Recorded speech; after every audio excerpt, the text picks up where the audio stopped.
Ang naiiyak ko na ng court, pero may ilang pagbabago. Wala na ang mga social distancing markings sa mga upuan at sa Saan muna? Rest muna sa Nathan. dito sa paliparan. Pero ang hindi pa rin nagbabago ay ang pagsusuot ng face.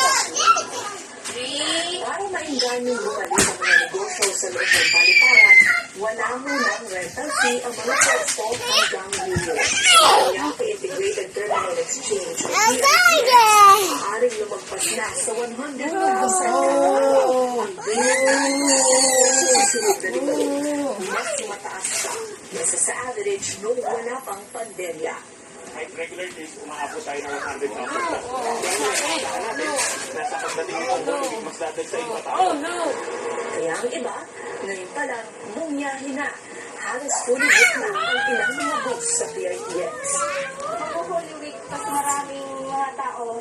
Tapos ngayon na po, ino na namin kasi para iwas po sa traffic, ganun po. Nag-aabang po kami ng gawa na pag nagpagulan na ay Maipit ka, maipit. dito kasi Ayun, lagayan dyan ang ano. hindi katulad dito. Ginawa Doon, nila. pagkabalo. Umiiwas nga po kami sa hirap ng biyahe. Mula sa Lunes, April 11, Sophia, ha? Pagkalit na rin ang Philippine Coast Guard bilang paghahanda sa buwis ng para sa Semana Santa. Jackie Manapat, ABS-CBN News.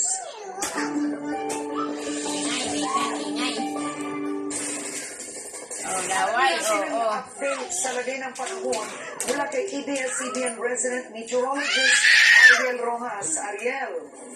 Karen, magandang po mapapalit ang tsansa, hindi na alam ang pag-asa ang posibilidad ng area. Muli itong namataan sa layong 180 kilometers, silangan ng inabuan sa Ligaw del Sur. Magpapatuloy pa ang pagpapaulan ng LPA dahil sa mabagal na pagkilos at malawak na instalasyon nito.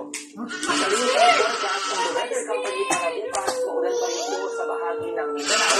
Malakas pa ulan sa hapon dito sa gawin ng Sarasa at sa gabi naman sa bahagi po ng Northern Mindanao at kanlurang bahagi ng Zamboanga Peninsula ang malalakas na pagulan.